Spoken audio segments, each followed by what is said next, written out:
I call the Economic Development Committee meeting to order for January 25th, 2024. Can I get nominations for chair? I nominate Councilmember Nutting. Councilmember Nutting, do you accept? I accept. Mayor Buxton, do you? No other nomination. That one sounds good to me. Okay. So Chair Nutting, you can take over the meeting. Thank you very much. All right, our first order of business tonight on the agenda, other than, well, second in line there from selection of chair, sorry, is the approval of September 28th, 2023 minutes. So moved. Second. All right, they pass. And now. Chair Nutting? Yes. Do you want to nominate a second chair, a vice chair? Oh. Vice Chair. My apologies. I would love to nominate a vice chair.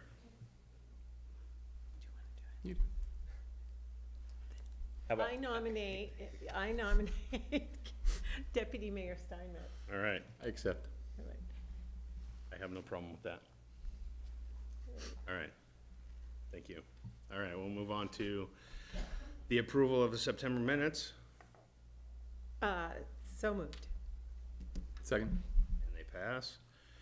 And now we have the comprehensive plan update, survey results. Staff will be providing an overview for us. Good evening, committee members. I actually am going to introduce Wayne Carlson, who's with our consultant, ABHL, who facilitated the survey, and he has some slides here that he's going to touch on some of the results of the survey and how we're going to integrate those into the comprehensive plan. So I will turn it over to Wayne. Great. Thank you very much.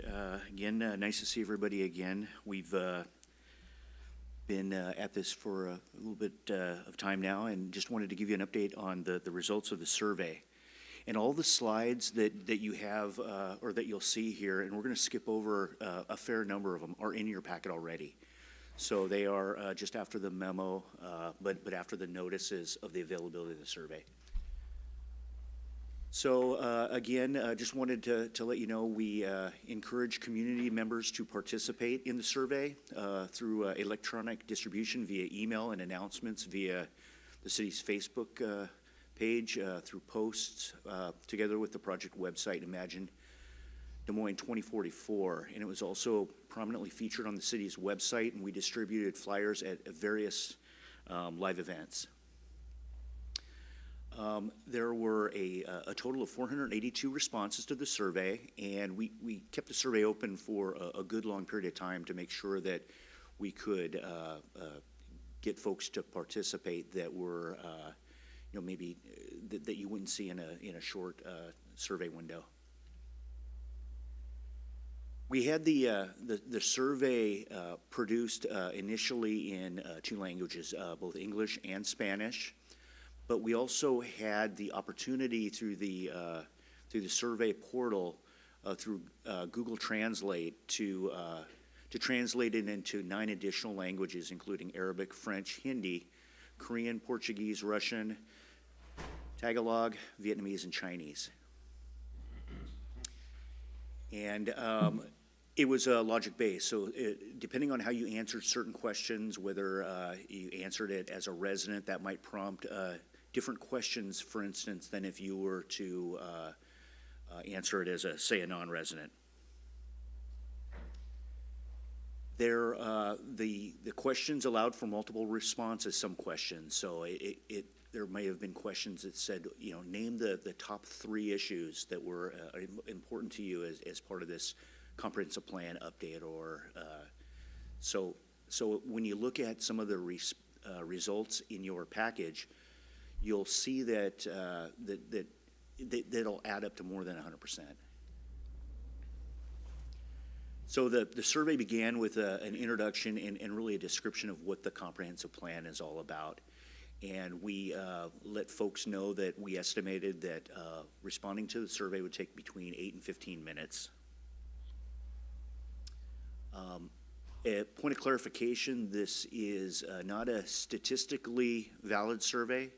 meaning that the participants or those who chose to, we reached out to folks at farmers markets, various events, handed them QR codes and allowed them to access.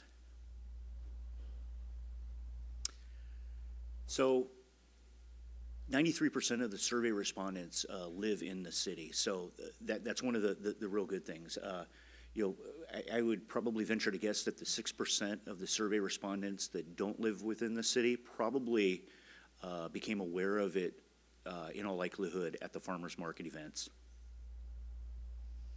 The neighborhood by which these folks lived in, about 20%, about 19% were from Central Des Moines, another 19% or so from the Zenith neighborhood, North Hill at 17, and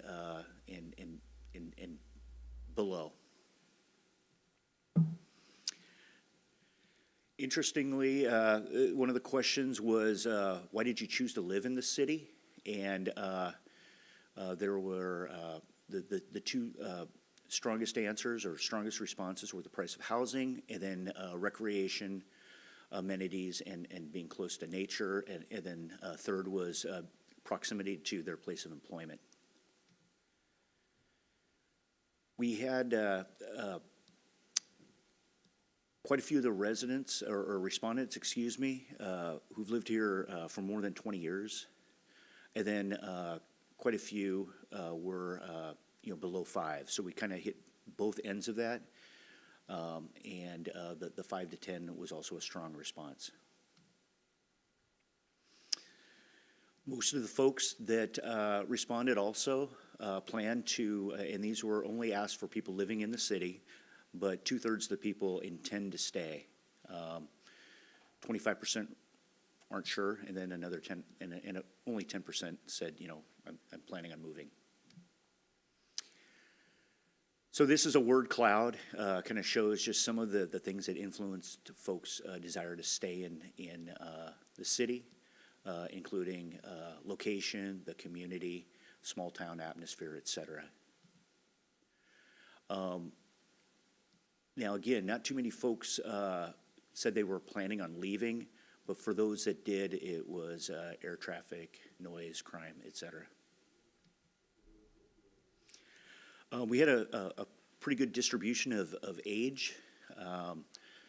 So you can see that on the left-hand side. Very good distribution, although, at the very youngest, less than 34, probably a little less than maybe we had hoped. But again, I think generally speaking, 35 and up, the responses was pretty strong. The income distribution was also distributed fairly. I think it was kind of skewed the response. I think it's overrepresenting the higher income. So some of the folks that maybe make less than say $75,000 per year, the number of responses were less than maybe the distribution within the city. Same thing, I think, with the race and ethnicity, excuse me. Caucasians were overrepresented in terms of the survey responses. Asians and African Americans were underrepresented, and like I say, Caucasians and Hispanics were overrepresented. Again, these are the neighborhoods that you spend the most time in, and so this has two separate lines, one for residents and non-residents, and the Marina District was the largest response, followed by Central Des Moines and Redondo.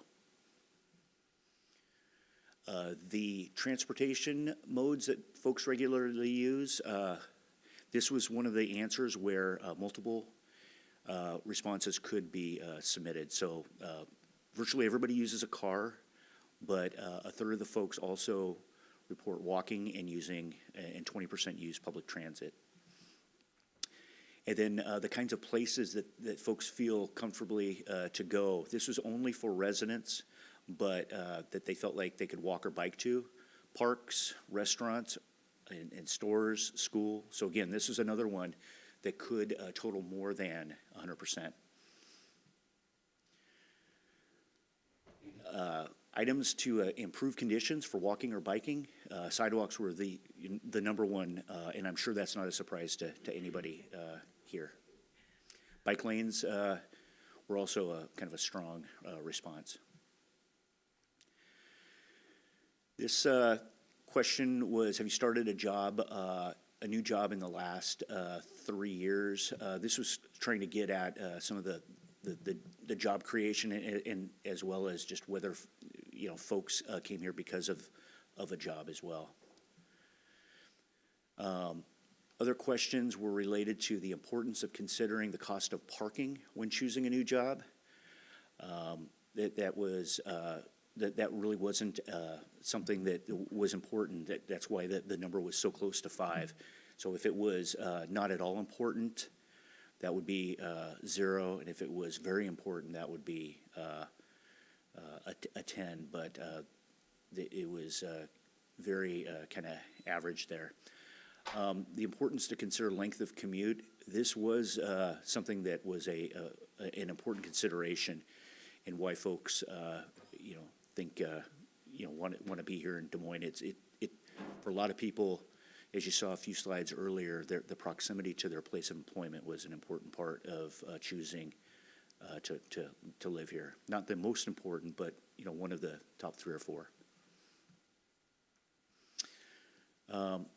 In terms of the respondents, and again, this could also be a case of the fact that certain groups are a little overrepresented, but the situation that describes their living situation, 88.5% was owning the residence.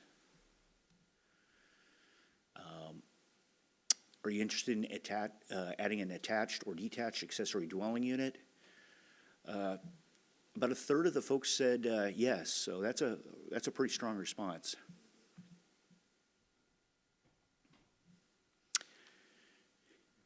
Trying to understand a little bit about the age of the housing stock. About 60% of the respondents, so this wouldn't necessarily be citywide, but of the respondents, about 60% of their homes are older than 50 years, and about 55%, so a majority plan on doing some, that they've made some energy updates in the last couple of years. Planning on buying a home? No. In a typical work week, how often do you tend to work or school from home? So you'll see here, never and 5 days or more were the 2 biggest responses.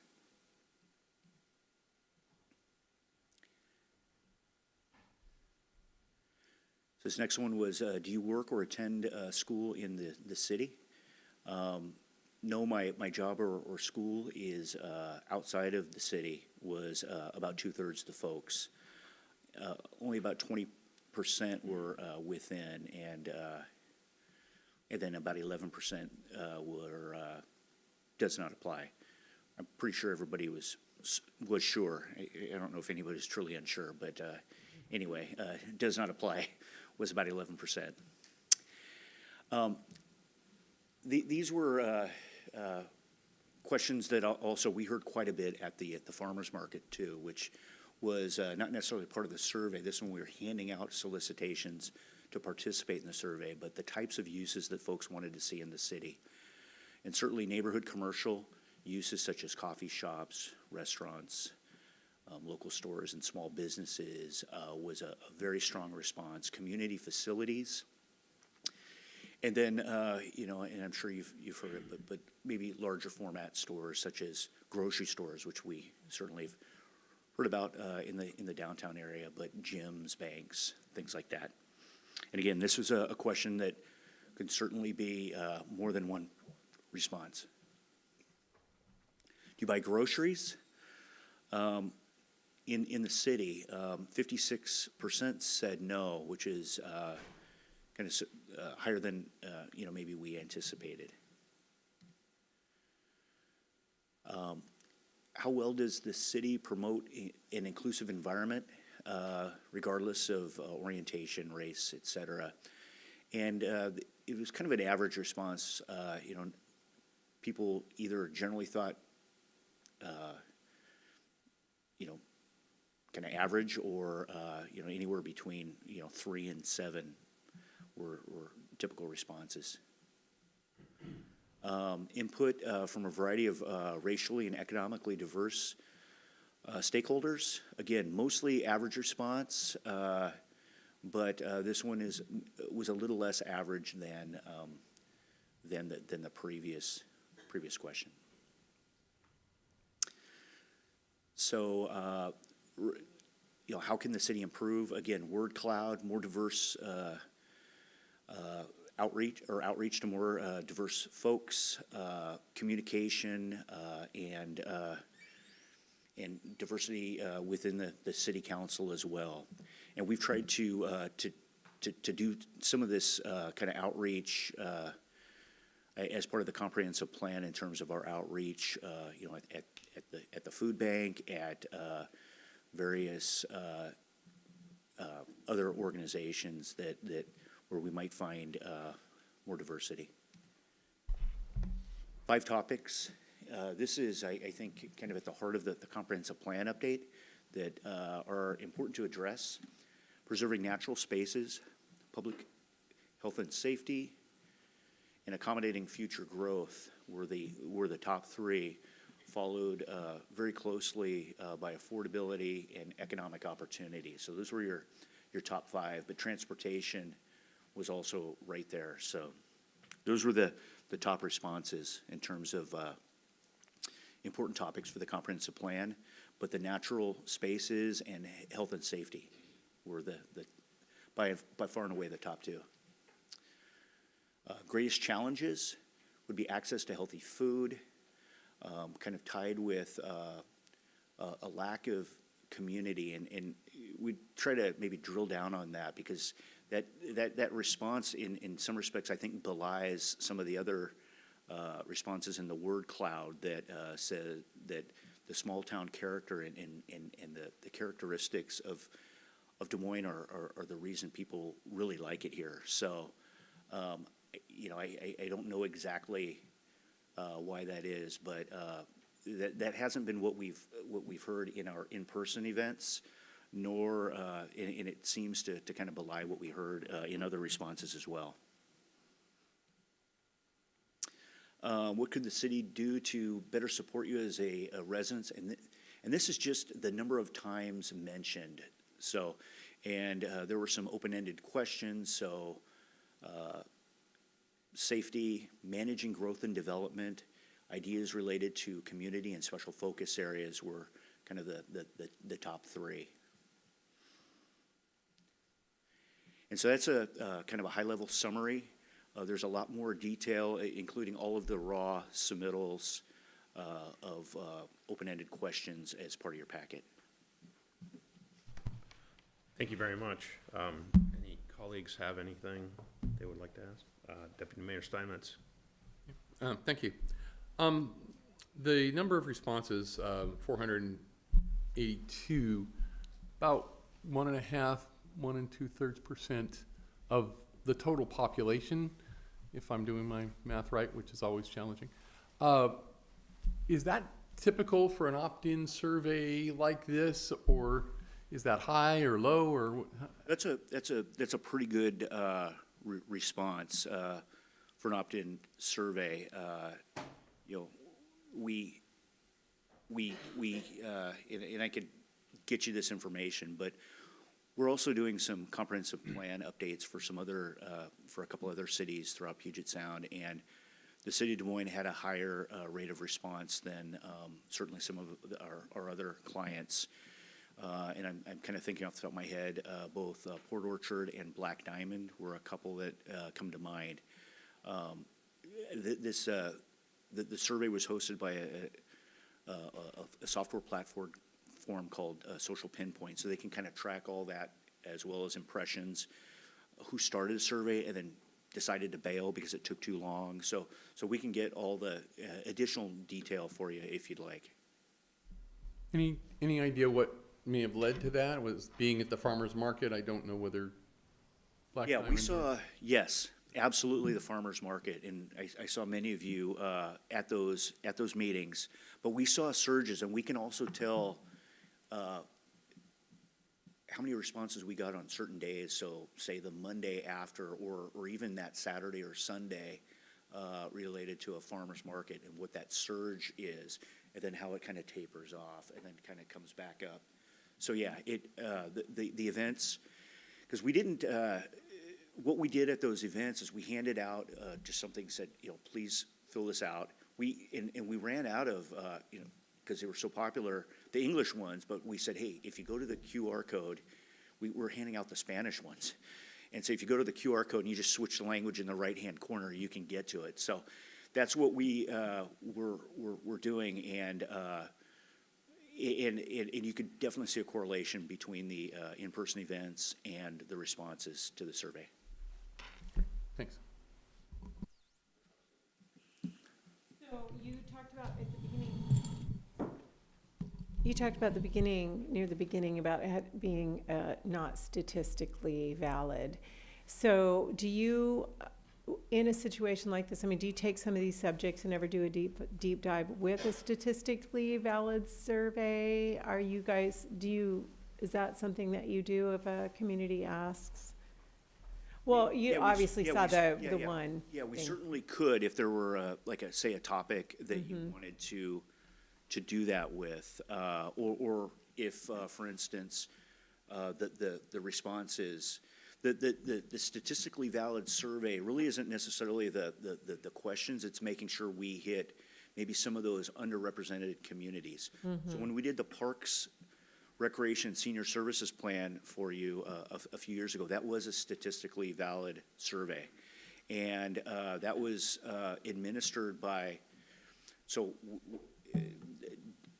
Denise, Nicole Nordholm, and everybody helped kind of design that survey along with us. But then it was administered by an organization, and they're actually out of Kansas that does this for cities and parks districts. And they have the ability to mail this and making sure that they get the regional or citywide distribution, but it's still random. And then if you say ignore it, they can follow up with a text. So they somehow have access to everybody's cell phone numbers. So, and it was kind of interesting because you may remember a lot of people were asking you as a council, like, hey, I'm getting these weird Is this texts. spam? Yeah, is this spam? And One of those questions is me. Yeah. And it was, no, this is legit. Yeah. With the statistically valid survey, though, they can be quite expensive because I'm told that they need to send out 7 for everyone that gets returned, because most people ignore them. So, yeah, they get about a 1 in 7 response rate. How often, how valid is it to use this as a springboard for a statistically valid survey? Do any of your communities who use this type of tool then go to a statistically valid survey based on this information? Is that an appropriate response? It generally is not something that someone, I guess, graduates to a statistically valid survey. It's just if, for instance, if the responses you got didn't seem to make sense, or you were very, very concerned that a huge segment of the population was not being heard based on maybe what you maybe anecdotally kind of know just as being council members and, around town. So, but generally speaking, no, they don't kind of graduate to that. It's usually at the beginning of the survey design or not. Okay. Thank you. That's all I had. Thank you, Mayor Buxton and Deputy Mayor Steinmetz. I have no further questions. It was a great report. Thank you. Oh, Deputy Mayor Steinmetz. Yeah, different subject matter, so. The other slide that kind of caught my eye was the kinds of places where you were able to comfortably and safely walk or bike from your home. And parks was by far and away the highest response. did that include the marina area, or do you know? And is there any way to figure that out? And what do you attribute that to? Yeah, it didn't necessarily, it was silent to the marina, whether the marina was considered a park or, some other type of community resource. It was just, I suppose that, many people consider it a park, at least, portions of the marina.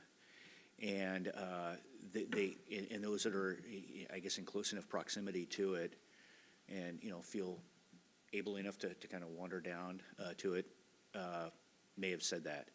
But I don't want to speculate, but I guess I will.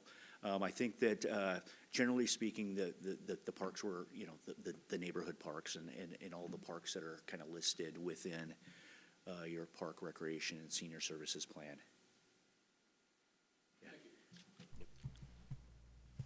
Is that it for my colleagues? All right, thank you so much. Next on the agenda is the 2024 work program and another staff presentation. Good evening, Denise Lathrop, Community Development Director. So we're going to do a little tag team on this, but I wanted to open up the topic. You see, is the work program in the Y drive? It's an Excel spreadsheet. Yeah.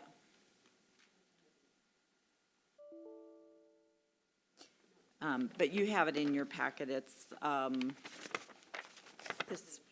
this page, one pager of the work program. And so I was just going to introduce sort of how this is organized, and then I have staff that are going to talk a little bit about some key items that we are working on.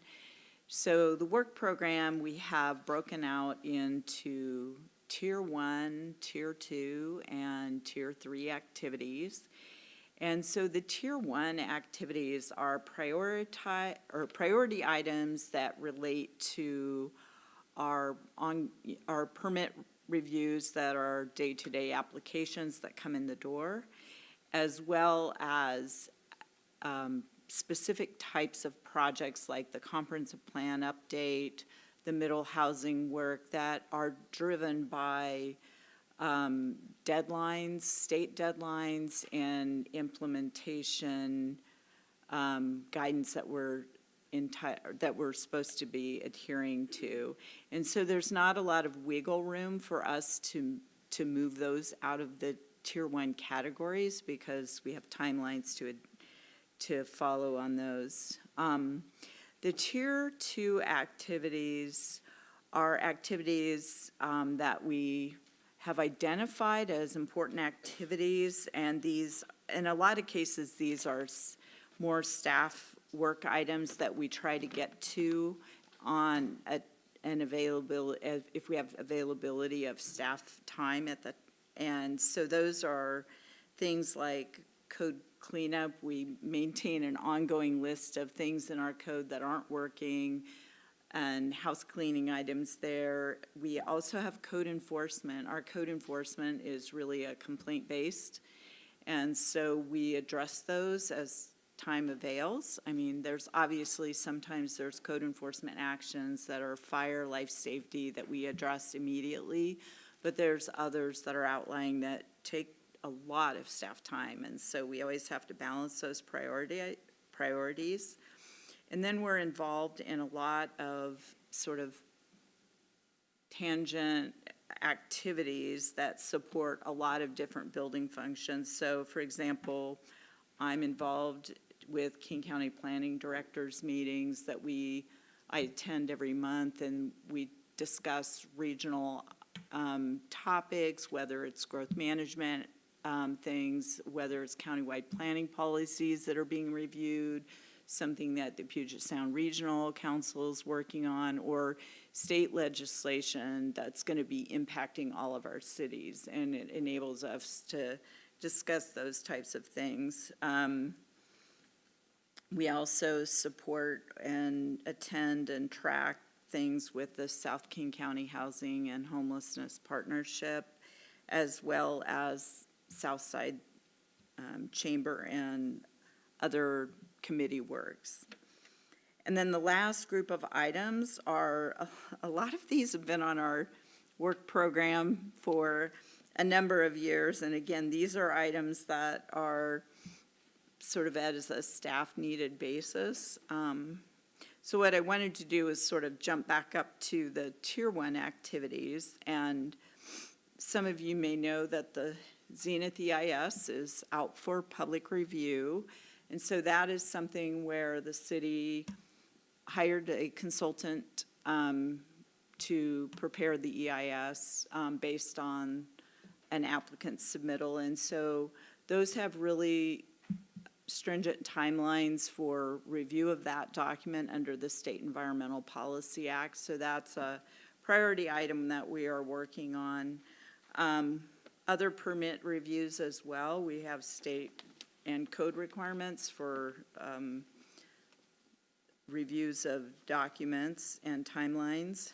And then we have a couple other items that I'm going to actually have staff come up and talk about. And so Jason Wyke, one of our senior planners, is going to give you just a brief update of where we're at on the comprehensive plan update. And then Laura Chico will talk about the middle housing grant work that's kicking off. And then our building official, Dan Hopp, is going to be talking about some building code updates that he's going to be bringing forward in the coming month. So with that, I will turn it over to Jason, and then we could maybe follow up with questions. Thank you. Good evening, committee members. Jason Wyke, Senior Planner. I'm just going to do a brief overview of our status, comprehensive plan status. I didn't realize we had the slides today, so I don't know what the procedure. I have some handouts, the timeline handouts. If you want them handed out, they could look at them. I'm not sure what the procedure was. So our consultant, ABHL, who Wayne just presented, has been assisting the city with this effort. The city engaged the public at several events in 2023, including National Day Out and the Farmers Market. The city engaged, or was encouraged to complete, the public was encouraged to complete the survey that ABHL discussed today, that Wayne discussed. ABHL completed a gap analysis and initial edits to the comprehensive plan. Recently, the city has engaged the tribes and other stakeholders. We are now basically at the halfway point with our work on this update. ABHL and the planning team are currently working on edits to the comprehensive plan and development regulations, taking into account changes in state law, city characteristics, and the public's input from, for instance, that survey. And our goal is to complete the draft plan by June 30th of this year and final adoption before December 31st. We'll be briefing the Economic Development Committee and council along the way. And that's it for me. Thank you. Any questions from my colleagues? Good No? work. Good work. Thank you. Thank you. Next up. Laura Chico, I'm the Planning and Development Services Manager. So 2023 in the state legislature has been referred to as the year of housing. There are a lot of housing bills. The one that has the most potential significant impact to the city of Des Moines is House Bill 1110, and that relates to middle housing. It requires many local governments, including Des Moines, to allow for a greater number of and increased types of dwelling units in areas that are currently zoned for single family. So as Jason said, we're currently working on our comprehensive plan periodic review and update, and that is due by December 31st of this year. The development regulations changes that need to be made for House Bill 1110 are required to be adopted 6 months after that, so that would be June 2025. And So this initial work, as we're looking at this, we've got the comp plan work going on. We'll run concurrently with that, and we'll inform some of the policy updates, especially in the housing element, and many or most of the other elements also in the comprehensive plan. So we're integrating that as we go. Last month, the Commerce grant that provides partial funding for this work, as well as our consultant contract, were approved by council for signature. We got the fully executed contract from Commerce earlier this week, and we're currently routing our consultant contract. So the scope of work under this is really similar to what we did for the Housing Action Plan, the comprehensive plan. We're going to put together a public engagement plan. There's going to be a mapping study. It's going to be kind of a big part of the work to determine land capacity and where some of these things could be appropriate. After that, there'll be a policy discussion on kind of the potential menu of options with the Economic Development Committee, and then preparing draft regulations to bring to the full council. So we'll be, all these are going to fit together as we go along, so thanks. Thank you. Deputy Mayor Steinmetz. Yeah, as I understand it, the middle housing bill basically increases density by limiting, if not eliminating, single-family housing. Is there any money available for the increased stress that's going to put on infrastructure, streets, sewer, water, electrical, anything like that?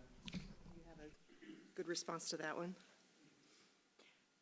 Well, under growth management, the utilities have to be provided concurrent with development. And so I think that part of this outreach, we are definitely going to be engaging with utility and service providers as part of our initial outreach to understand where their concerns are, because that will also help us to figure out how, areas that we want to focus as initial areas that makes the most sense to be able to implement these types of regulations first. I think every city is struggling with how to implement these new laws, and it's probably going to require some additional tweaking even after we adopt initial comp plan policies and the development regulations. I think even after the first group is adopted in 2025, there's probably going to need to be adjustments along the way. Thank you. Any other? Mayor Buxton. Mostly just a comment. This is a whole boatload of work, especially with this 1110. And I think listening to you, and we're going to get another little presentation here, I think every city is faced with a barrier to their creativity and innovation when it comes to what they want to do for economic development, just to try and catch up with all these housing requirements that came down from the state. And so, I don't know how many people are going to be watching this, but just as people have ideas, we should do this downtown, we should do this on the highway, we should do this, we should do that. And they're all really great ideas, but this is taxing every single city to keep up with what happened last year. So I just want to say hats off to this work that you're doing. I really appreciate it. Thank you. All right, next up. Good evening, committee members. Dan Hopp, the building official here. And so just some of you may be aware that the State Building Code Council had delayed their adoption of the building codes a couple of times. It was originally in July of 2023, then November. Now it's pushed out to March 15th is the current date of adoption. And we have not ourselves had to amend our own codes or re-adopt every 3 years because the previous building official, in my understanding, Larry Picard, had a big part in trying to make the building code portion, the Title 14 of the municipal code, timeless, so you don't have to keep re-adopting. which is great. But there were some, it was starting to show its age. There were some things that needed to get changed, some things need to get eliminated, some cleanup. So we spent the last, well, I mean, we weren't working on it every day last year, but it was been a year ago once we started this process, and we did spend many hours. My senior plans examiner worked with Fire Marshal Sean Nichols and other staff members here to come up with this proposal for you to look at. Right now, there's nothing for you to look at, but there's going to be, hopefully in the next month. I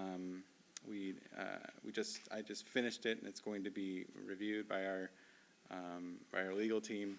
And so once we get it out to you guys, it's basically mostly going to be cleanup language, but there are a few minor proposals that you'll see to review. So that's it. Mayor Buxton. Thank you. So one of the notes that I had I'm thinking this is a good insertion point right here. One thing we had talked about this fall to bring back, and it appears on tier 2, is the noise code. So to reinstate the old noise code that I think that back in the day, maybe there was some misunderstanding about whether it was in compliance with like the standard building code or something. Anyway, is that going to be one of the things that will be under consideration? I mean, right now, our department is, I think, collectively community development. We have 12 full-time employees.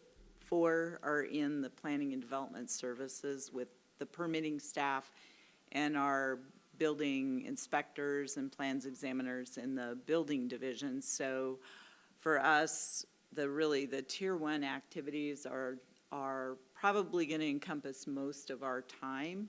And so in order for us to move another item into tier 1, we might require additional staffing or financial support to get consultant help to do the work.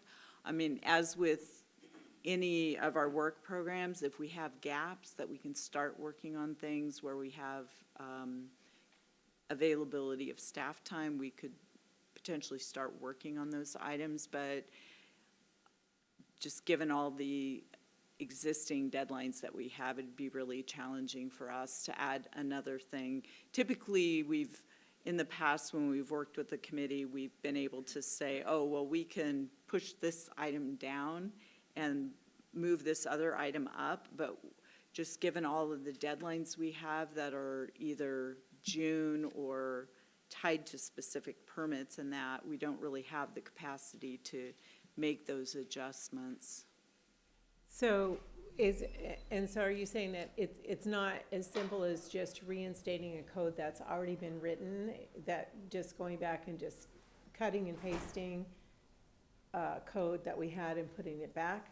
It would be... Yeah, I think, and Dan can definitely speak more to this, and we could probably, at some point provide you with some additional background information, but my understanding is that the energy codes have changed so much in the last number of years that some of the methods that we were implementing in our codes may not make sense anymore. And I can have you add to that, Dan. Sure.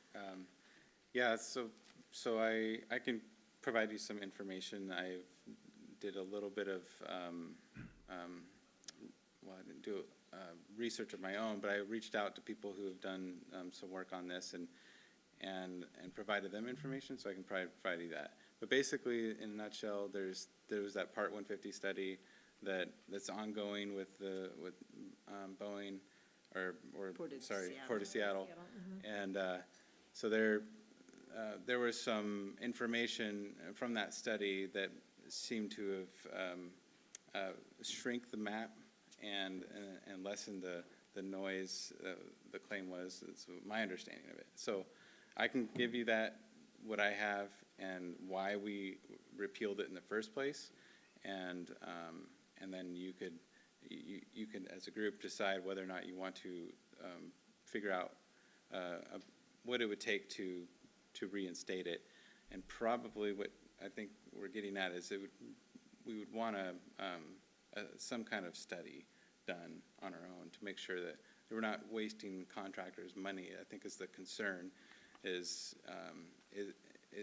right? Well, it's Am I just that we getting that don't, internally, we just don't have the staff capacity to take on that work, and so we would have to evaluate, what would it take to have an outside consultant do that work for us. Because, and just to clarify, there is sound transmission control built into the code, so that would just be above and beyond that, is what we'd be asking for. But it is a requirement already. Okay, so just heads up, I know, the reason that making a deal, because I know there's gonna be pushback, and I know that there's community pushback and council, so they're gonna take either us to task or you guys to task in public. And so I'm prepping for that, hoping for you too. Yeah. So, okay. If I could just add, And, yeah. if I could add over here, sorry, I'm back here with the mic. Yeah, so the noise code is on the city's work plan.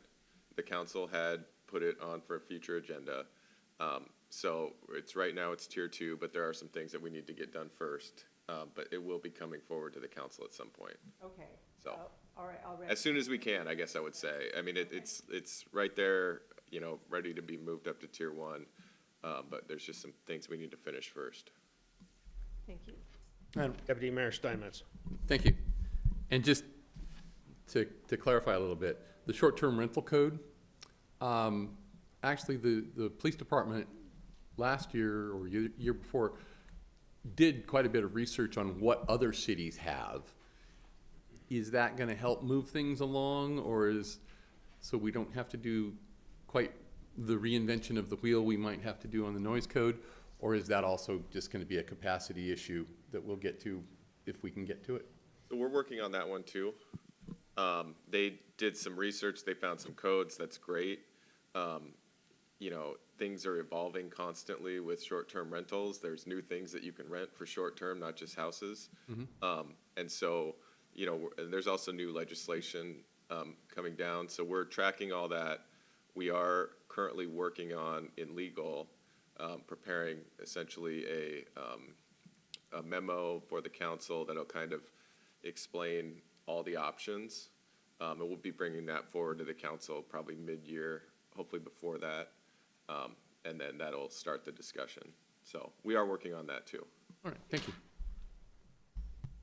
Any other questions from my colleagues? None? All right, Denise, great job. Team, you, guys. great job. Thank you. Excuse me.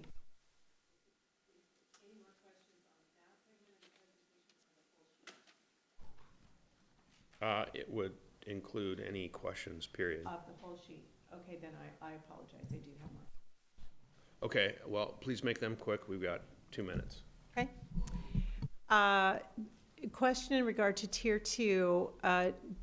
If you can refresh my memory, did we receive a grant for EV charging stations at the marina, or is EV charging in our future, or is that municipal facilities? Somebody can help me I think here. that would be municipal facilities, not economic development, but And I did reach out to Scott Wilkins, and he said that they are looking into that, and they do have a grant for that work. So I think he could provide some additional information in a we'll do coming that in meeting. municipal facilities. Thank you. Yeah. Okay. Then I guess the other questions I had were tier 3, and I can clarify that at another time. Yeah, and I can provide some responses to you on that. All right. Thanks, Denise. Appreciate it. Thank you very much. Just a heads up, Marina Steps, February 13th, meeting will be an update for the Marina Steps. And so that brings us to the end of our agenda for the Economic Development. Committee Chair, I can actually give the update probably in 30 seconds. Okay, please do. Yeah, so we met with our consultant team, or our staff and our consultants today to talk about the Marina Steps meeting. So that will be February 13th at the Des Moines Beach Park Auditorium at from 6 to 8. And so we'll be having probably about a 30-minute presentation from our consultant team about the project.